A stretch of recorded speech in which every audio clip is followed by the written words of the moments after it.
Good morning, everybody. Thank you. Thank you. You can have some friends in the back. First, I want to say thank you to all of you who volunteered for Night of Champions. It was an amazing event. The final count is not in, but it is clear that we had a couple of thousand students, junior high and high school students, right here in Felix Event Center, hearing the gospel, maybe for the first time. We think we have well over a couple of hundred decisions for Jesus. So thank you for, yeah.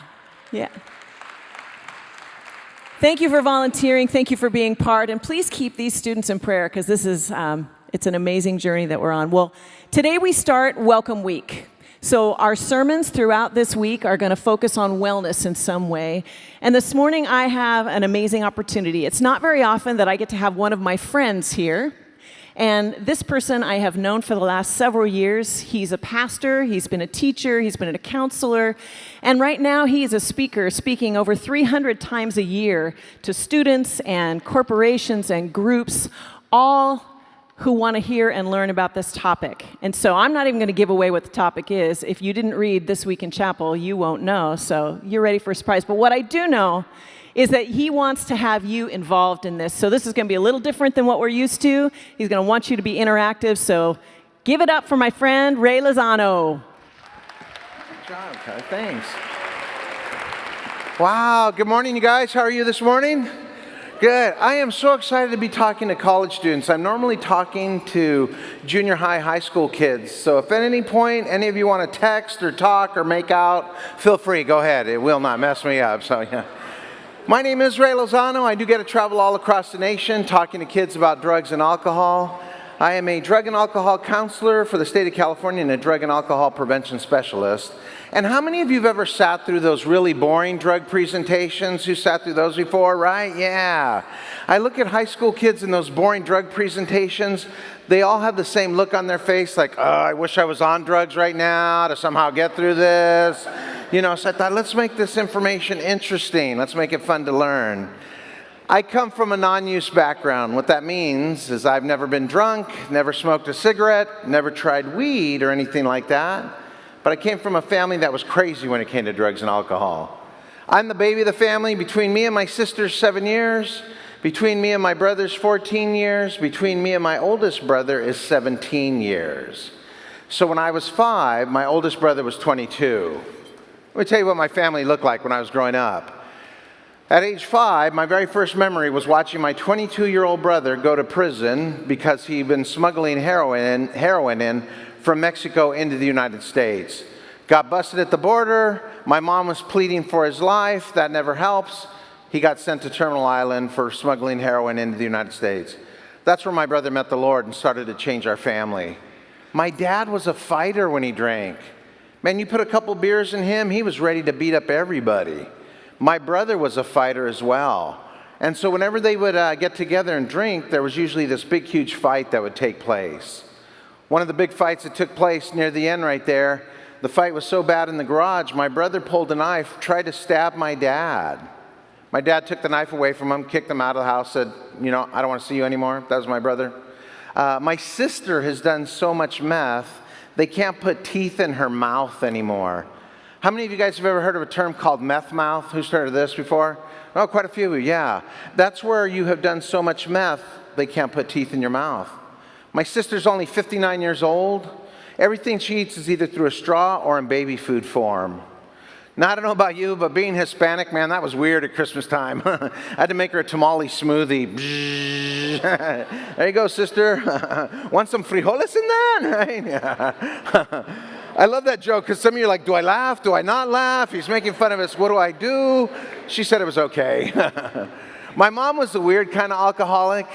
And I'm always afraid to ask this because when I ask this in junior high and high school, so many hands go up. But how many of you have ever seen people that drink, they get drunk, but they try to act like they're not drunk? Who's seen these? Oh, terrible, right? Yes, that was my mom. My mom tried to hide her alcoholism, but we knew she was drinking. I'd come home from school, my mom would be holding a drink, walking backwards in the house. Hey, mijito, I'm okay, you know.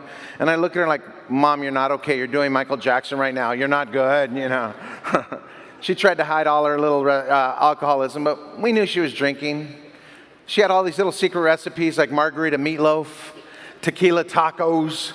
In the morning, she's eating Corona Cheerios because they're magically delicious, you know. I never brought my high school friends over for dinner because they'd leave with a buzz. My friends would be like, man, maybe your mom better drive us home. And I'd be like, look at her, she can't. She just had a 6-pack of burritos. She's not going anywhere, you know. So it was crazy growing up in this house, man, and I just had all these questions. Why? Why? Why is my dad a good guy, then he drinks and then he fights? Why is my mom a really nice lady, she drinks and then she thinks it's okay to hit us? Why did my sister do that much meth? Why did my brother pull a knife? Why did my other brother think it was okay to smuggle heroin in the United States? And I just had all these questions. So I started studying drug and alcohol information, and it's amazing how it's gotten me all around the world. They asked me today to come out and talk to you about drugs and alcohol, especially for your age group. Anybody under the age of 21 in this room that's drinking, chances of becoming an alcoholic are really, really high. Most addictions start, and I work with all kinds of kids, most addictions start between the ages of 18 and 21. If you see somebody that's an alcoholic and they're like 50 years old, more than likely they started between the ages of 18 and 21, right in there. Alcohol, can of beer in my hand, pop it open, glug, glug, glug, glug, glug, glug, glug, glug, glug, and drink it down. How long, get a number in your head, how long do you think it's going to take for that alcohol to go from my mouth all the way down my esophagus, into my stomach, large and small intestine, penetrate the lining of that, go into my bloodstream and hit my brain? Somebody throw a number out there. An hour, too high, drop it down. 30 minutes, better number, drop it down. 10 minutes, better number, drop it down. 5, better, drop it down. 2, better, drop it down. 1, 30 seconds, I heard it, 30 seconds. All it takes is 30 seconds for alcohol to go from your mouth down into your stomach, penetrate the lining of your stomach, go into your bloodstream and hit your brain. Now, as soon as alcohol hits your brain says this: whoa, this is a poison, I got to get this out of here. I'm going to put 3 words up in here that probably have never been written in the chapel before, but your brain is attempting to get alcohol out of your system. It gets rid of it 3 different ways. They all begin with the same exact letter. If somebody were to drink a whole bunch of alcohol using that first letter right there, they will not puke. P is correct. Yes, that is your fill-in. If you drink way too much, you will puke, right? And if you drink way too much, you will pass out. Who thought poop right there? I know there's always one, right? Yeah, it was right there, right? Yeah. Sicko. But anyway, okay. Pass out, right? Yeah. Pee, puke, and pass out. These are 3 different things that are taking place whenever you drink alcohol, but what's happening is your brain is attempting to get rid of that alcohol because it realizes that it's a poison. Peeing alcohol out. Somebody drinks a whole bunch on a Friday night. Saturday they wake up, light is too bright, sound is too loud. They have this crazy headache going on. They can't make a decision. They feel terrible. Their mouth tastes like they found a dirty diaper on the side of the road and tried to eat it. Yeah, I know, that's gross. It's called tequila. Stay away from it, okay? What's that terrible feeling called? Hangover. The reason why you get a hangover when you drink alcohol is because you peed too much water out of your body. You get this whole head headache because right now you have this thin layer of water that surrounds your brain. Whenever you drink alcohol, your brain is using that water to flush it out of your system. This thin layer of water that surrounds your brain actually evaporates, and your brain shrinks a tiny amount, pulls away from the inside of your skull. That's why you get a whole head headache. Puking. Once somebody starts to puke out alcohol, what is happening is the brain is saying, too much alcohol. What is the quickest, fastest, easiest way for me to get this out of there? I will puke it out. Now, when I worked in an emergency room, we had this 19-year-old kid from a different university come in on a backboard. He had been eating this food item, drinking, eating, drinking, eating, drinking, eating. And it helped me to discover the very worst food a human being can puke out. 19-year-old kid fell off this bridge, landed flat on his back. Ambulance came and picked him up, strapped him to a backboard. You guys know what a backboard is, right? They had a strap around his ankles, his knees, his waist. Had his hands crossed like this, had a strap really tight on his arms, foam C-collar on his neck, and they duct taped his head to the board. Brought him into the emergency room. I'm down here by his feet. There's 3 nurses right here. there's a doctor working on his spine because they think he has a spinal injury.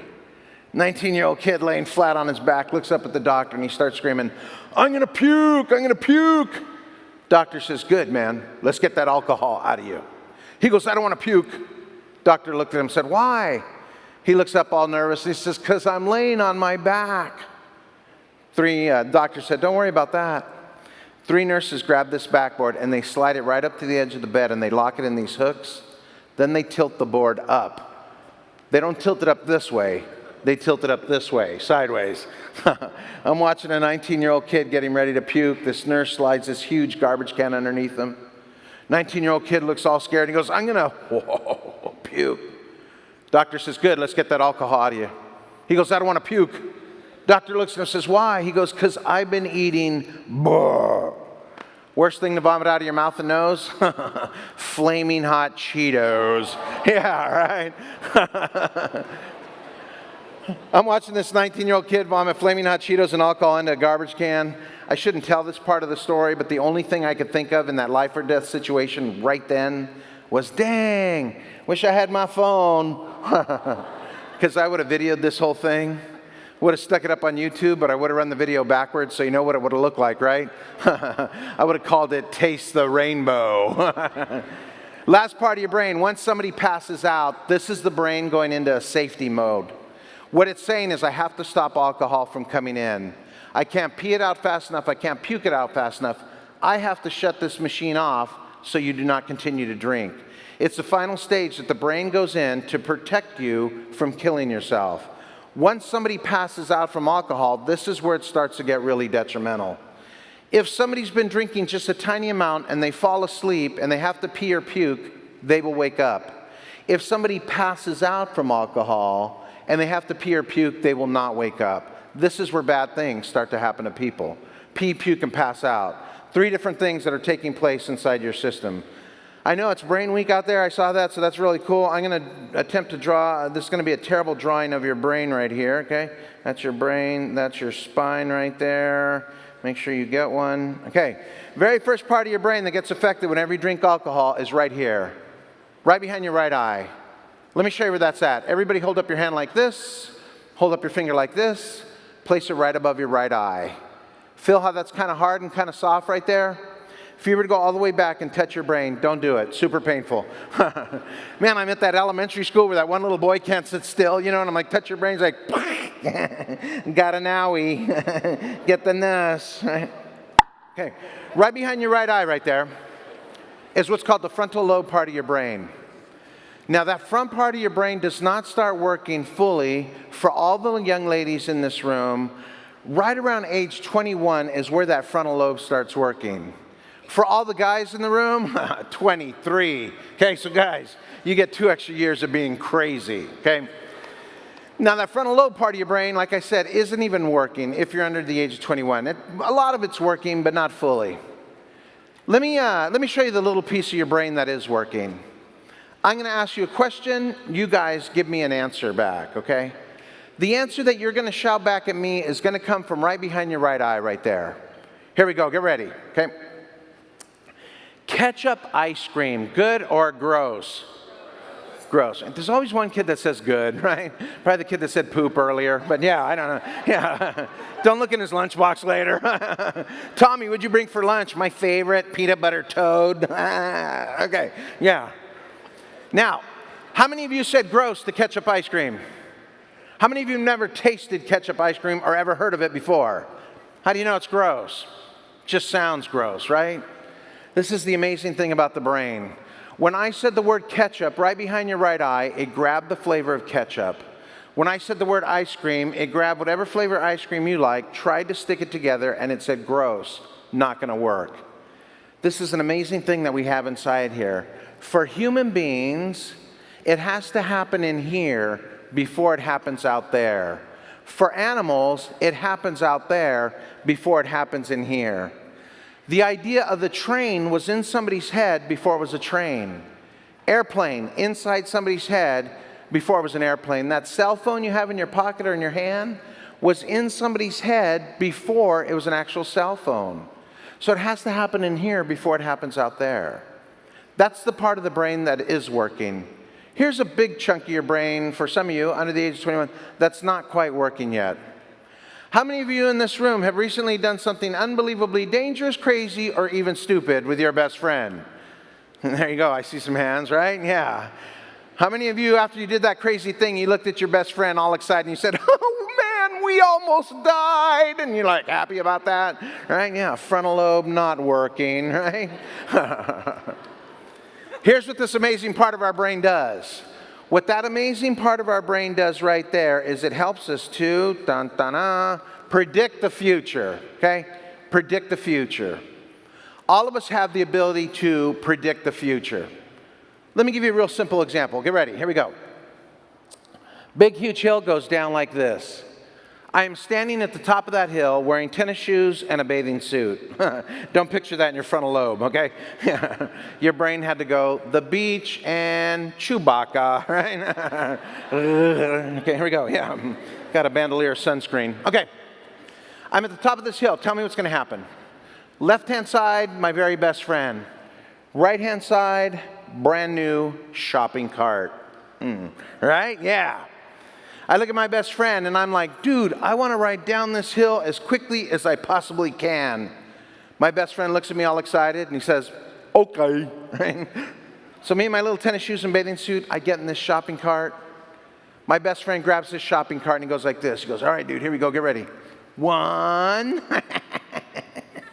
2, get ready, dude, here we go. 3. I'm sorry, it's my best friend. It's probably going to look a lot more like this. 1, ándale, right? 2, arriba, right? And 3. And he pushes that shopping cart down that hill. I go flying down that hill, 35 miles an hour. I got the wind blowing through the hair on my head, hair on my arms, and I am flying down this hill. Get ready. I look up. When I look up, I got tears coming out of my eyes. I'm going so fast in this shopping cart. Get ready.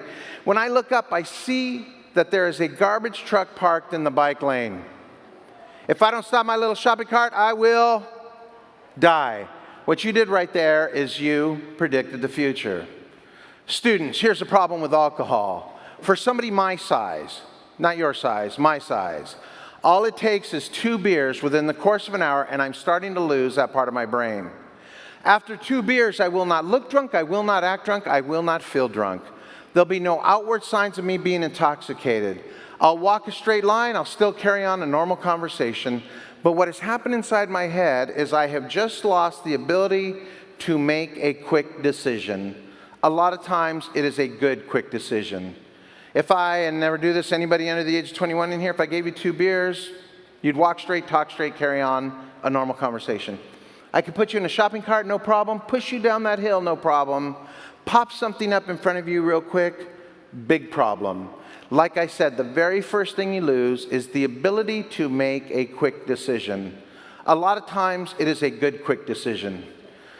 Last week up in Oakland, I had this one kid come up to me and goes, Mr. Ray, that's why I'd rather be in the car with somebody that's high than somebody that is drunk. Big, huge study has just come out by AAA Automotive Club and the Highway Patrol. Here's what they found out. Stoplight. If there's an accident on this side of the stoplight, alcohol related. Accident on this side of the stoplight, marijuana related. People in the state of California, any state that legalizes marijuana, are starting to see people that are smoking weed causing almost just as many accidents as drunk drivers. Here's what's taking place. Stoplight. They lost their ability to predict the future. Drunk driver is going and the light is green and the brain says, let's go. Light changes yellow, but the brain says, okay, man, we're good. Light changes red, it's too quick for the brain. The drunk driver goes through the red light, causes an accident or potentially kills somebody because they've lost the ability to predict the future. Here's what they're finding out with people that smoke weed. People that smoke weed, 1 hour after smoking a marijuana joint, have a tendency to stare at stuff for long periods of time, right? And what's happening is they're operating vehicles because they don't feel high anymore, but they're causing just as many accidents. They operate a vehicle differently. What they're finding out is somebody 1 hour after smoking a marijuana joint is staring, and they take their eyes off the road more than somebody that's texting. So they're driving a vehicle, and it's a little bit different. They're on the road. They're like, hey, dude, I'm driving. High five. Nobody's in the car.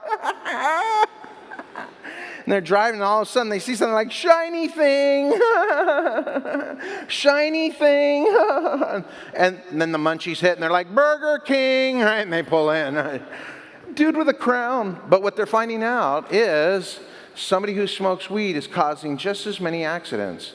If you're under the age of 23 in this room and you're driving, you're the first to get hit.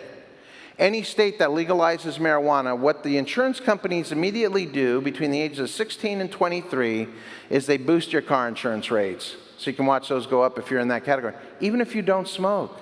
Very first part of your brain that gets affected whenever you drink alcohol is the ability to predict the future. The second part is this middle part. This is where you start to see people puke out alcohol. This middle part right here. This part of your brain right here, let me show you where that's at. Everybody make the letter C, point it towards your head like this, place it right over your ears. When you did this and this is the part of your brain that lit up. Go ahead and put your hands down. That's the part of your brain that lit up. As I'm walking back and forth right now, that's the part of my brain that's telling my legs to work. When I would come home and my mom would be walking backwards, or my dad would be slurring his words, or we had that one uncle who would sit in a sofa and kind of melt, that's the part of the brain that's being affected. If you're ever driving and you see a highway patrol officer or somebody and there's a guy standing there like this and they're doing this field sobriety test, what the officer is doing is he's checking the muscle control. Now, when I worked in the emergency room, we'd have people that would come into the emergency room that had caused accidents, and we'd ask them, how many beers have you had tonight? They'd always look at us and they go, 2, 3. Their blood alcohol level would be 0.17. What that meant is they had about 5 beers within the course of 2 hours by the time they got to us. So people still feel like they can operate a vehicle. They don't feel like they're intoxicated because what's happening is your entire body is intoxicated. Last part of the brain, this is where it gets really detrimental. Once somebody drinks so much that they pass out, this is where bad stuff starts to happen right here. This is where you are no longer in control of what's taking place inside your life. Let me ask you this, terrible question. I know it's a weird question to ask up here from this stage during chapel. But young ladies, do you think it's a good idea for you to pass out at a party? Yes or no? No, not at all. Terrible stuff happens when young ladies pass out at a party. Terrible thing called rape takes place. This is so sad to me that it happens so often, they don't even talk about it in the news anymore, unless it's an extreme case. I had a young lady come up to me and she goes, well, what about guys? What happens to guys when they pass out? Anything? I'm like, yeah. Guys, when they pass out at parties, have a tendency to get an injury that lasts the rest of their life, but guys face death more than young ladies when they pass out at parties. Terrible case going on in Connecticut right now. 18-year-old girl passes out at a party right around 12:30 at night. These two boys said, don't worry, we'll get her home. These two boys grab this young girl and they start dragging her back to her house. She lives about 6 blocks from where this party was. They're dragging her back to her house right around 1 o'clock in the morning. These two boys said, man, we don't want to do this anymore. So they sat her down up against this door with a big, huge light above her. Thought she was safe. The two boys go back to the party. They get back to the party right around 1 o'clock in the morning. This young girl is sitting there up against this big, huge door, big, huge light above her. Right around 1:20 in the morning, the fire department gets a call talking about an emergency. 4 firemen jump into this truck. 2 guys jump in a pickup truck right behind them. They crank open that door at 1:20 at night, and this big, huge fire truck drives off, followed by a pickup truck loaded with equipment. The problem was, when they opened that big, huge door, this was the door that they had leaned the girl against. She fell backwards, fire truck ran over her. Huge case that's going on right now. The thing that happened is when they talked to the firemen said, we're here to save lives, not take lives away. And so these guys were crushed. Because of this young lady drinking, she affected their lives. Terrible situation for young ladies. And I could tell you horrendous stories, but they're just so hard to talk about. This guy at Penn State, I don't know if you heard about this case or not, had to do 5 shots of tequila, run up the stairs, do 5 shots of tequila, run down the stairs, and do 5 more again. He did 5 shots of tequila, ran up the stairs. did 5 shots upstairs, got ready to run downstairs, missed the first step, and he came tumbling all the way down. Landed at the bottom of the stairs, head injury, all banged up, passed out because of alcohol. This is terrible. That kid laid there for 12 hours and nobody did anything for him. This kid died because he got a brain bleed and it pushed his brain down through his spine. 12 hours. Every kid that was at this party is under some type of indictment or has charges against him. This is what kids did at this party, and these were college students. Here's what they did for 12 hours. Google, what does a dead person look like? How many times a minute should somebody be breathing? How can you tell if somebody's alive? All they were doing was Googling all these different questions. Then they started to text the guy that was running the party. Hey, Jimmy's down here at the bottom of the stairs. What should we do? I've seen this happen before. He'll be okay. Just let him lay there. Kid laid there for 12 hours and slowly died. Last kid that I worked with. Average age where kids try alcohol for the very first time in Southern California is age 11 and a half. 11 and a half.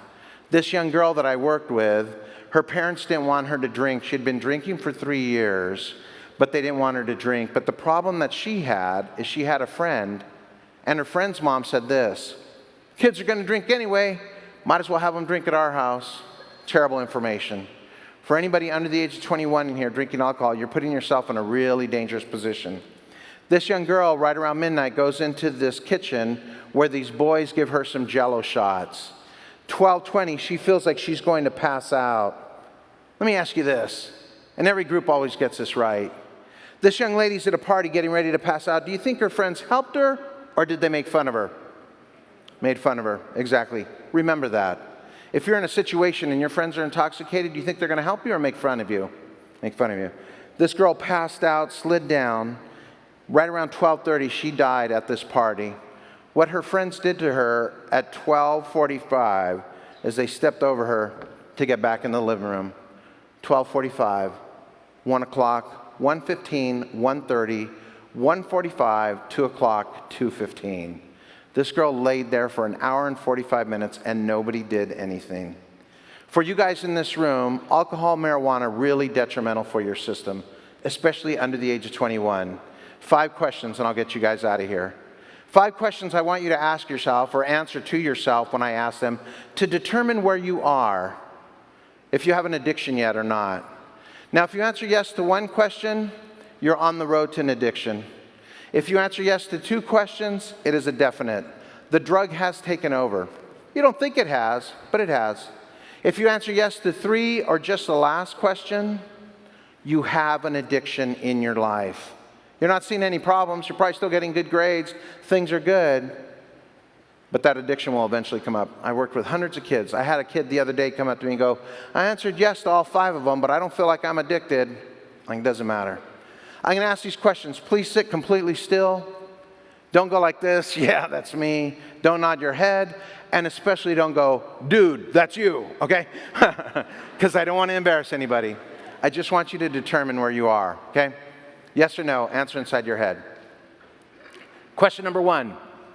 If you were to go to a party and there's no alcohol or weed there, and you think, wow, that's boring. If you just said yes to that, you have a foot on the road to an addiction. Question number 2. If you do go to a party and there is alcohol and weed there, and you're definitely going to drink till you get drunk or smoke till you get high, if you just said yes to that, you have an addiction. Question number 3. If on Wednesday you start wondering where you're going to be drinking or smoking on the weekend, so you're making plans for that, if you just said yes to that, you have an addiction in your life. The drug has taken over. You don't feel like it has. You still have a chance to break that addiction, but if you continue on that road, you're going to embrace that addiction. Question number 4. If you've ever done something illegal or lied to get that drug, if you ever ran into a grocery store, grabbed a bottle and ran out, or if you told somebody, hey, I need $20 for school, but you knew you were going to buy weed with that, you have an addiction in your life. Question number 5. This is the big one.